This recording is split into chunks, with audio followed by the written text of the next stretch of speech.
Hello दोस्तों, आप लोग देख रहे हैं यूपी ट्रिपल एस सी पेट का प्रैक्टिस सेट नंबर 8 जो यूथ पब्लिकेशन का है। इससे पहले कि जितने भी प्रैक्टिस सेट हैं यूथ के मैंने हल करा दिया है। अगर आप देखना चाहते हैं तो हमारे एजुकेशनल ट्रिक के प्ले लिस्ट में जा कर के देख सकते हैं। चलिए प्रश्नों को हल करते हैं। लिखा हुआ है पहला क्वेश्चन, किस मुगल सेनानायक के साथ शिवाजी ने पुरंदर की संधि 1665 ईस्वी पर हस्ताक्षर किए थे? तो इसका सही जवाब होगा जय सिंह के साथ। अगला क्वेश्चन है, निम्नलिखित युग्मों में से कौन सुमेलित नहीं है? तो आपको बताना है कौन सुमेलित नहीं है। अजमेर जो है ये कुवल अल इस्लाम, ये सुमेलित नहीं है। नेक्स्ट प्रश्न है, सूची 1 को सूची 2 से सुमेलित कीजिए और नीचे दिए गए कोट्स का सही अनुप्रयोग कीजिए। तो आपका इसमें आंसर होगा ए नंबर, यानी पहले का आपको अष्टाध्यायी जो है ये पाणिनि से मिला है आपका, और दूसरा है महाभाष्य, महाभाष्य पतंजल का, और तीसरा है निरुक्त जो है वो आपका यास्क का है, और चौथा है वार्तिक, वार्तिक है कात्यायन का। चलिए अगला क्वेश्चन देखते हैं। अगला क्वेश्चन लिखा हुआ है, निम्नलिखित मौर्य शासक बौद्ध धर्म के अनुयायी थे? तो कौन कौन से बौद्ध धर्म के अनुयायी थे आपको बताना है। तो आपके जो हैं ये अशोक जी और दशरथ, ये दोनों बौद्ध धर्म के अनुयायी थे, यानी ऑप्शन नंबर डी इसका सही है। अगला क्वेश्चन देखिए, शतपथ ब्राह्मण संबंधित है, तो शतपथ ब्राह्मण किससे संबंधित है ये आपको बताना है। तो ये यजुर्वेद से संबंधित है।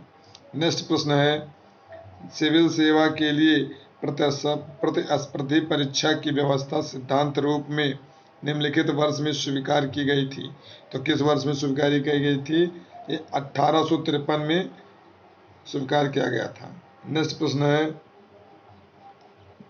स्वतंत्रता संग्राम के दौरान अरुणा आसफ अली एक भूमिगत गतिविधि प्रमुख आयोजक थी।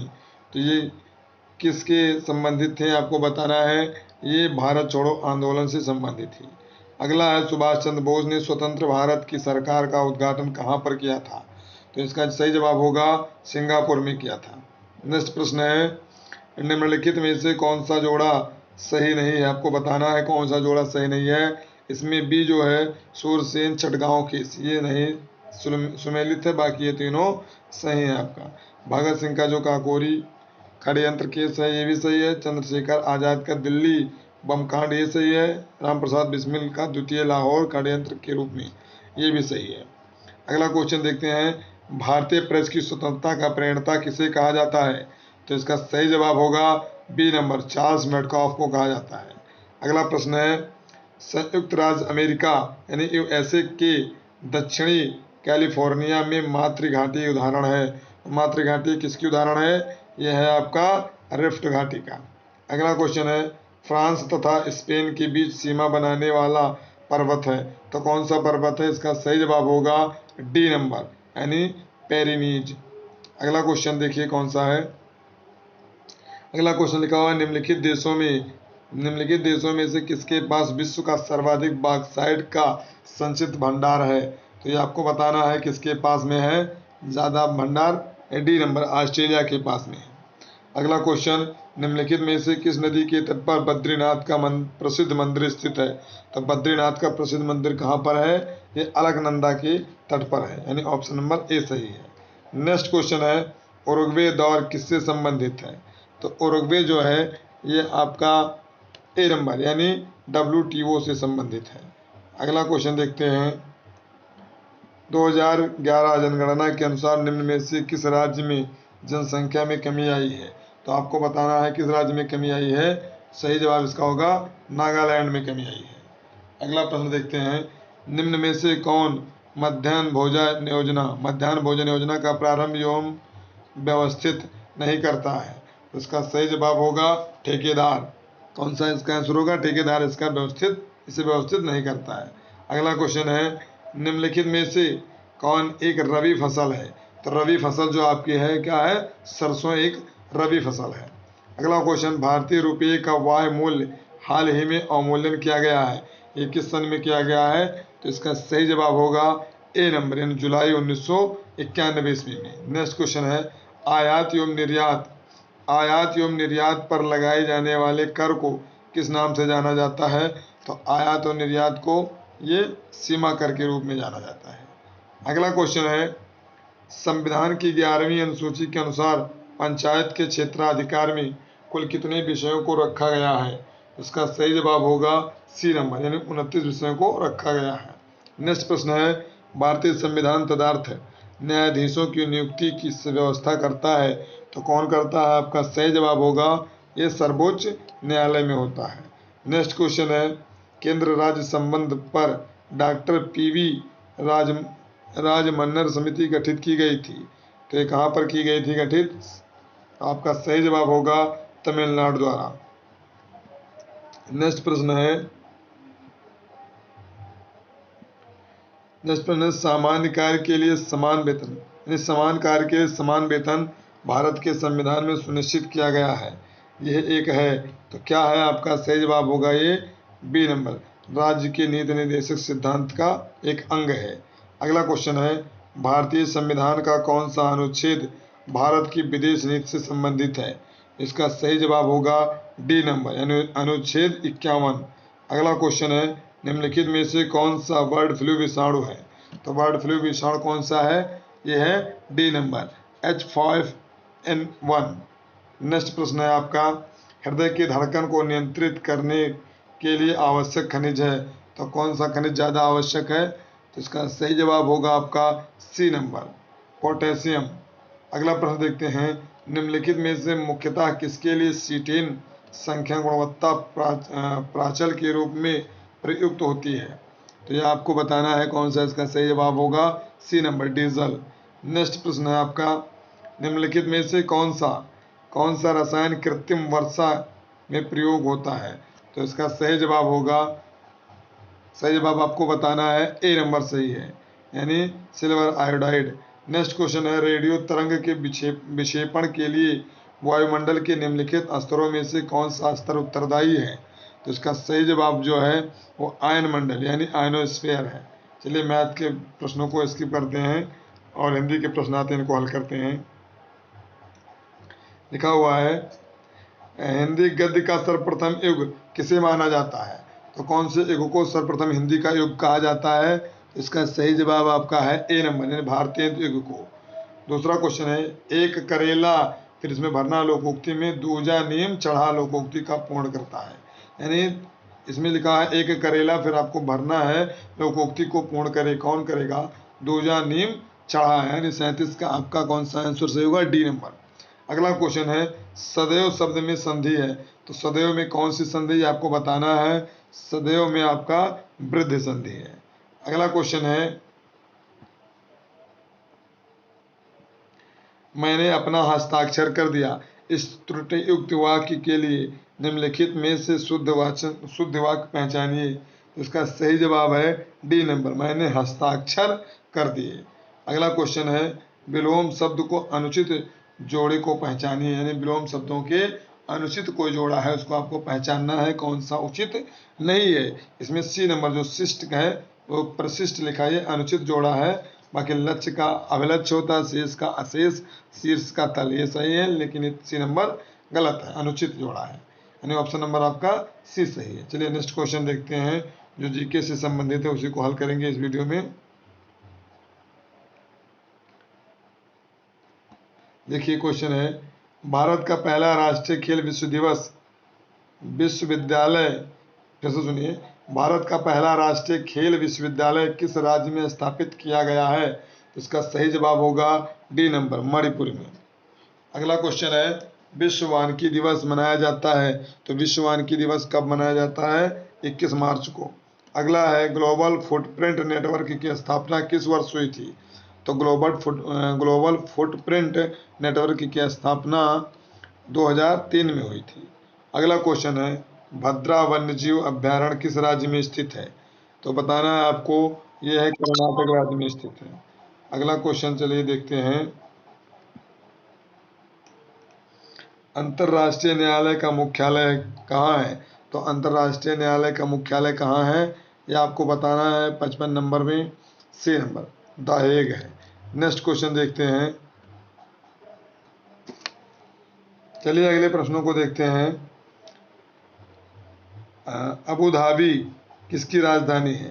तो अबू धाबी जो है आपके यूनाइटेड अरब अमीरात की राजधानी है। अगला प्रश्न है, उत्तर प्रदेश में कुल कितने लोकसभा संसदीय क्षेत्र हैं? तो 80 सीटें हैं। नेक्स्ट क्वेश्चन है, पंचमहल किसमें स्थित है? तो पंचमहल जो है फतेहपुर सीकरी में है। अगला क्वेश्चन देखते हैं,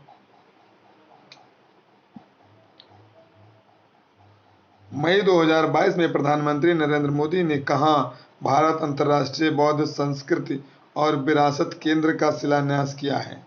इसका सही जवाब होगा आपका सी नंबर, यानी नेपाल में।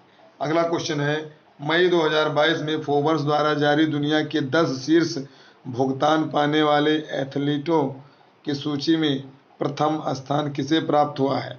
इसका सही जवाब होगा, किसे प्राप्त हुआ है? लियोन मेसी को। नेक्स्ट क्वेश्चन है आपका, मई 2022 में किस राज्य ने चारा बिजाई योजना की शुरुआत की है? तो चारा बिजाई योजना की शुरुआत किसने की है? यानी हरियाणा सरकार ने। अगला क्वेश्चन है, मई 2022 में भारत का सबसे बड़ा व्यापारिक भागीदार कौन सा देश बना है?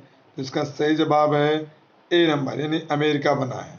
अगला क्वेश्चन है, प्रतिवर्ष विश्व तंबाकू निषेध दिवस कब मनाया जाता है? तो तंबाकू निषेध दिवस मनाया जाता है आपका डी नंबर, यानी 31 मई को। 31 मई को तंबाकू निषेध दिवस मनाया जाता है। अगला क्वेश्चन है, मई 2022 में किस राज्य में भारत का सबसे बड़ा स्वर्ण भंडार खोजा गया है? तो कहाँ पर खोजा गया है? इसको बताना है आपको, बिहार में। नेक्स्ट क्वेश्चन है, जून 2022 में परम अनंतपुरम कंप्यूटर कहाँ कमीशन किया गया है? तो ये आपको सही जवाब बताना है, इसका कौन सा ऑप्शन सही है? ए नंबर सही है, यानी गांधीनगर में। अगला क्वेश्चन है, वैश्विक मातृ पितृ दिवस कब मनाया जाता है?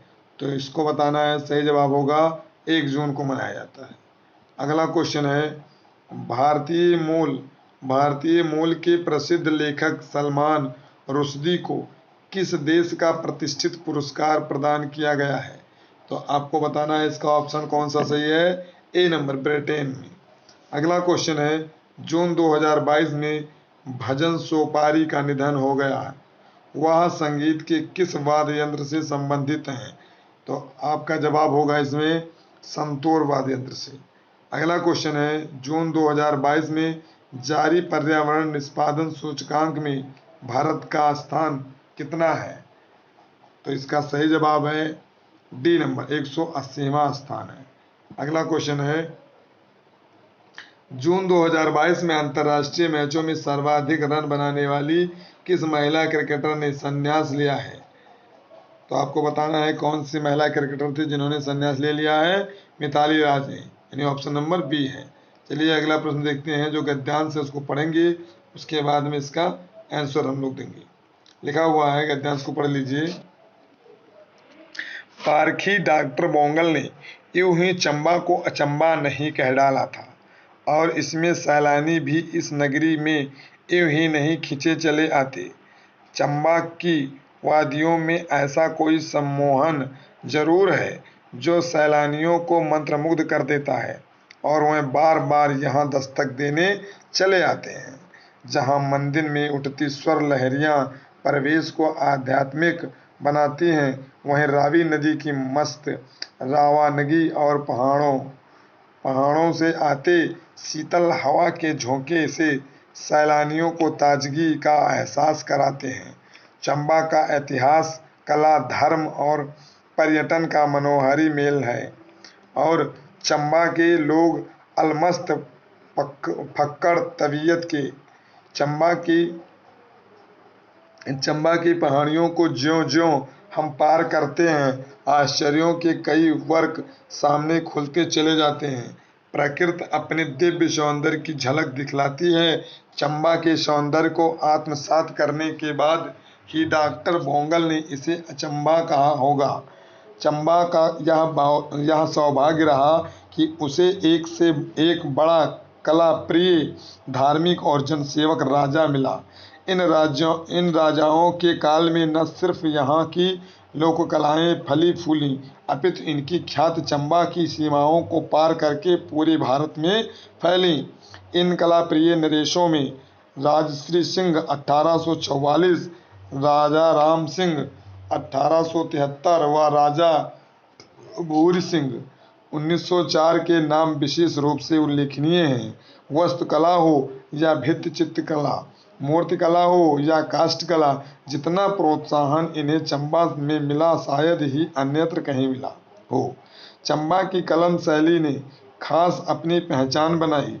किसी घाटी की ऊंचाई पर खड़े होकर देखें तो समूचा चंबा शहर भी किसी अनूठी कलाकृति जैसा ही लगता है। चलिए, हम लोगों ने गद्यांश को पढ़ा और अब प्रश्नों का जवाब देंगे। पहला क्वेश्चन लिखा हुआ है, चंबा का इतिहास धर्म और पर्यटन का कैसा मेल है?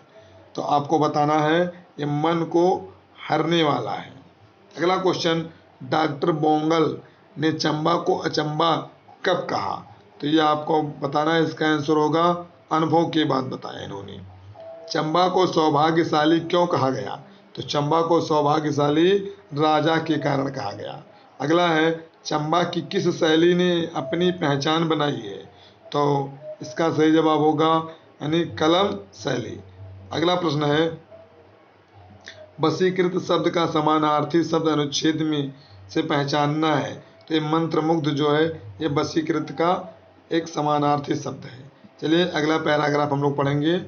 मानव में मर्मस्थल में परोपकार और त्याग जैसे सद्गुणों की जागृति तभी हो पाती है जब वह अपने तुच्छ भौतिक जीवन को नगण्य समझकर उत्साह उमंग के साथ दूसरों की सेवा शुश्रूषा तथा सत्कार करता है। यह कठोर सत्य है कि हम भौतिक रूप से इस संसार में सीमित अवधि तक ही रहेंगे। हमारी मृत्यु के बाद हमारे निकट संबंधी मित्र बंधु बांधव जीवन भर हमारे लिए शोकाकुल और प्रेमाकुल भी नहीं रहेंगे। दुख मिश्रित इस निर्बल भावना पर विजय पाने के लिए तब हमारे अंतर्मन में एक विचार उठता है कि क्यों न हम अपने सत्कर्मों और सद्गुणों का प्रकाश फैलाकर सदा सदा के लिए अमर हो जाएं। सेवक प्रवृत्ति अपनाकर हम ऐसा अवश्य कर सकते हैं। अपने निस्वार्थ व्यक्तित्व और परहित कर्मों के बल पर हम हमेशा के लिए मानव जीवन हेतु उत्प्रेरणा बन सकते हैं। अनुपम मनुष्य जीवन को सद्गति प्रदान करने के लिए ये विचार नया नहीं है। ऐसे विचार सज्जन मनुष्यों के अंतर्मन में सदा उठते रहे हैं तथा इन्हें अपनाकर वे दुनिया में अमर भी हो गए हैं। इस धरा पर अस्थायी रूप में नहीं रहने पर भी ऐसे परहितकारी कालांतर तक पूजे जाते रहेंगे। अमूल्य मनुष्य जीवन की श्रेष्ठता, सर्वश्रेष्ठ शिक्षा यही है। यही स्वीकार कर मनुष्य का जीवन आनंदमय और समृद्धशाली हो सकता है। यदि इस प्रकार मानव जीवन उन्नत होता है तो यह संपूर्ण संसार स्वर्गिक विस्तार ग्रहण कर लेगा। किसी भी मानव को आध्यात्मिकता का जो अंतिम ज्ञान मिलेगा वो भी यही शिक्षा देगा कि धर्म कर्म का उद्देश्य सत्कर्मों और सद्गुणों की ज्योति फैलाना ही है। चलिए, हम लोग प्रश्नों को हल करते हैं। प्रश्न लिखा हुआ है, ऐसे विचार सज्जन मनुष्यों के अंतर्मन में सदा उठते रहे हैं। तो इसमें आपको एक गलत पोर्शन है, उसको आपको छांटना है। अशुद्ध कौन सा है? तो इसका सही जवाब होगा ए नंबर, यानी खा ऑप्शन जो है सज्जन मनुष्यों की, यही आपका गलत ऑप्शन है। चलिए, अगला देखते हैं। शेष शब्दों से भिन्न शब्द पहचानिए। शेष का भिन्न शब्द आपको बताना है, तो ये होगा सत्यवादी। नेक्स्ट प्रश्न है, निस्वार्थ शब्द का उपयुक्त विपरीतार्थक शब्द है। तो क्या है निस्वार्थ का? निस्वार्थ का जो है आपका ए नंबर होता है, स्वार्थी विपरीतार्थक होता है। विलोम, यानी निस्वार्थ का विलोम स्वार्थी होता है। अगला है, पद्यांश में प्रयुक्त आध्यात्मिकता शब्द किन उपसर्ग या प्रत्ययों से बना है? तो आपको बताना है। इसका सही जवाब होगा डी नंबर, यानी अधि और इक, ये दोनों उपसर्ग हैं और प्रत्यय आपका है ता। नेक्स्ट क्वेश्चन है, ऐसे परोपकारी लोग सदा पूजे जाते रहेंगे जो अब क्या है ऑप्शन इसमें? ए नंबर सी, जो सेवक वृत्ति अपनाकर परहित करते रहे। चलिए ये वीडियो समाप्त होता है। अगले वीडियो में हम अगले प्रैक्टिस सेट के साथ मिलेंगे। तब तक के लिए धन्यवाद।